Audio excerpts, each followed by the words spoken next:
मेरे प्रिय भक्तों, मेरी इस पावन कथा को अंत तक अवश्य सुनो। एक समय बृहस्पति इससे तुम्हारे जी जीवन के कष्ट ब्रह्मा दूर जी से होंगे बोले, और मेरी हे कृपा ब्राह्मण बनी श्रेष्ठ, रहेगी। चैत्र व आश्विन मास के शुक्ल पक्ष में नवरात्र का व्रत और उत्सव क्यों किया जाता है? इस व्रत का क्या फल है? इसे किस प्रकार करना उचित है?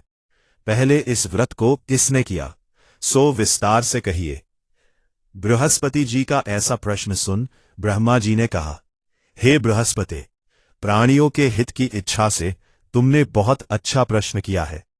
जो मनुष्य मनोरथ पूर्ण करने वाली दुर्गा, महादेव, सूर्य और नारायण का ध्यान करते हैं, वे मनुष्य धन्य हैं।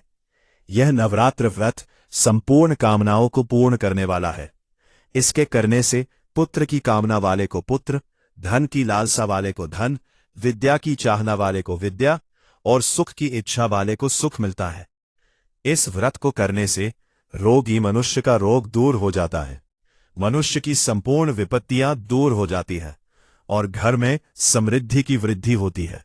बंध्या को पुत्र प्राप्त होता है, समस्त पापों से छुटकारा मिल जाता है और मन का मनोरथ सिद्ध हो जाता है।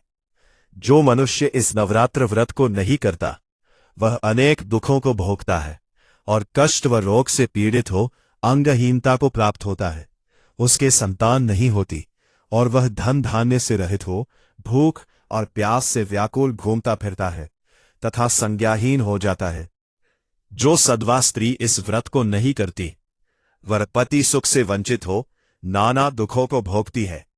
यदि व्रत करने वाला मनुष्य सारे दिन का उपवास ना कर सके तो एक समय भोजन करे और 10 दिन बांधवों सहित नवरात्र व्रत की कथा का श्रवण करे। जिसने पहले इस महाव्रत को किया है, वो कथा मैं तुम्हें सुनाता हूं, तुम सावधान होकर सुनो। इस प्रकार ब्रह्मा जी का वचन सुनकर बृहस्पति जी बोले, हे ब्राह्मण, मनुष्यों का कल्याण करने वाले इस व्रत के इतिहास को मेरे लिए कहो, मैं सावधान होकर सुन रहा हूं। आपकी शरण में आए हुए मुझ पर कृपा करो। ब्रह्मा जी बोले, प्राचीन काल में मनोहर नगर में पीठत नाम का एक अनाथ ब्राह्मण रहता था। वह भगवती दुर्गा का भक्त था।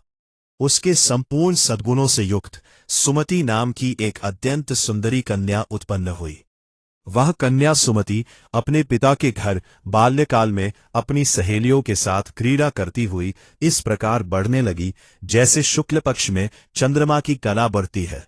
उसका पिता प्रतिदिन जब दुर्गा की पूजा करके होम किया करता, वह उस समय नियम से वहां उपस्थित रहती। एक दिन सुमति अपनी सखियों के साथ खेल में लग गई और भगवती के पूजन में उपस्थित नहीं हुई। इस कारण उसके पिता को पुत्री की ऐसी असावधानी देखकर क्रोध आया और वह पुत्री से कहने लगा, अरे दुष्ट पुत्री, आज तूने भगवती का पूजन नहीं किया, इस कारण मैं किसी कुष्ठ रोगी या दरिद्र मनुष्य के साथ तेरा विवाह करूंगा। पिता का ऐसा हे वचन पिता, सुन मैं आपकी सुमति को कन्या बड़ा हूँ तथा दुख सब हुआ तरह आपके और अधीन पिता हूँ। से जैसी कहने आपकी लगी, इच्छा हो वैसा ही करो। राजा से, कुष्ठी से, दरिद्र से अथवा जिसके साथ चाहो मेरा विवाह कर दो, पर होगा वही जो मेरे भाग्य में लिखा है। मेरा तो अटल विश्वास है, जो जैसा कर्म करता है उसको कर्मों के अनुसार वैसा ही फल प्राप्त होता है। क्योंकि कर्म करना मनुष्य के अधीन है, पर फल देना ईश्वर के अधीन है। जैसे अग्नि में पड़ने से तृणादि उसको अधिक प्रदीप्त कर देते हैं, इस प्रकार कन्या के निर्भयता से कहे हुए वचन सुन उस ब्राह्मण ने क्रोधित हो अपनी कन्या का विवाह एक कुष्ठी के साथ कर दिया और अत्यंत क्रोधित हो पुत्री से कहने लगा, अपने कर्म का फल भोगो, देखे भाग्य के भरोसे रहकर क्या करती हो। पिता के ऐसे कटु वचनों को सुन सुमति मन में विचार करने लगी, अहो, मेरा बड़ा दुर्भाग्य है जिससे मुझे ऐसा पति मिला। शांत हो इस जाओ। तरह यह विधि अपने दुख का विचार करती हुई वह कन्या अपने पति के साथ वन में चली गई और डरावने कुशायुक्त उस निर्जन वन में उन्होंने वह रात बड़े कष्ट से व्यतीत की। उस गरीब बालिका की ऐसी दशा देख देवी भगवती ने पूर्व पुण्य के प्रभाव से प्रकट हो सुमति से कहा।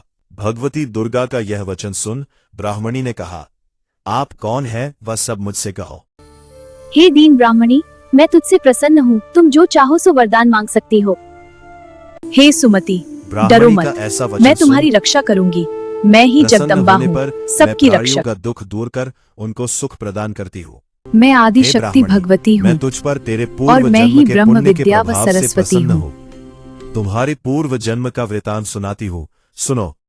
तुम्हारे पूर्व जन्म में निषाद भील की स्त्री थी और अति पतिव्रता थी। एक दिन तेरे पति निषाद ने चोरी की हाँ, और चोरी करने के कारण तुम दोनों को सिपाहियों ने पकड़ लिया। और ले जाकर जेल खाने में कैद कर दिया। उन लोगों ने तुझको और तेरे पति को भोजन भी नहीं दिया। इस प्रकार नवरात्र के दिनों में तुमने न तो कुछ खाया। इस प्रकार 9 दिन तक नवरात्र का व्रत हो गया। ब्राह्मणी, उन दिनों में जो व्रत हुआ, इस व्रत के प्रभाव से प्रसन्न होकर मैं तुझे मनोवांछित वर देती हूँ। तुम्हारी जो इच्छा हो सो मांगो। इस प्रकार दुर्गा के वचन सुन ब्राह्मणी बोली, अगर आप मुझ पर प्रसन्न हैं तो हे दुर्गे, मैं आपको प्रणाम करती हूँ। कृपा करके मेरे पति का कोढ़ दूर करो। देवी ने कहा, उन दिनों तुमने जो व्रत किया था, उस व्रत का एक दिन का पुण्य पति का कोढ़ दूर करने के लिए अर्पण करो। उस पुण्य के प्रभाव से तेरा पति कोढ़ से मुक्त हो जाएगा। जय माता दी। ब्रह्मा जी बोले।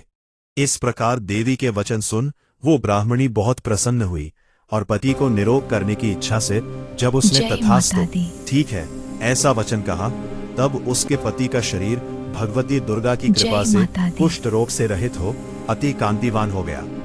वह ब्राह्मणी पति की मनोहर देह को देख देवी की स्तुति करने लगी।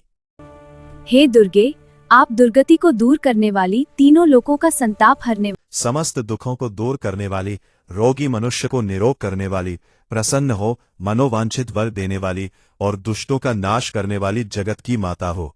मुझ निरपराध अबला को मेरे पिता ने कुष्ठी मनुष्य के साथ विवाह कर घर से निकाल दिया। पिता से तिरस्कृत निर्जन वन में विचर रही हूँ। आपने मेरा इस विपदा से उद्धार किया है। हे देवी, आपको प्रणाम करती हूँ, मेरी रक्षा करो। ब्रह्मा जी बोले, हे बृहस्पति, उस ब्राह्मणी की ऐसी स्तुति सुन देवी बहुत प्रसन्न हुई और ब्राह्मणी से कहा, ब्राह्मणी, तेरे उदाले नामक अति तेंद्रिय पुत्र शीघ्र उत्पन्न होगा। मेरी इस कथा को श्रद्धा से सुनो और दूसरों तक जरूर पहुंचाओ। तुम्हारे सभी दुख दूर होंगे। जय माता दी।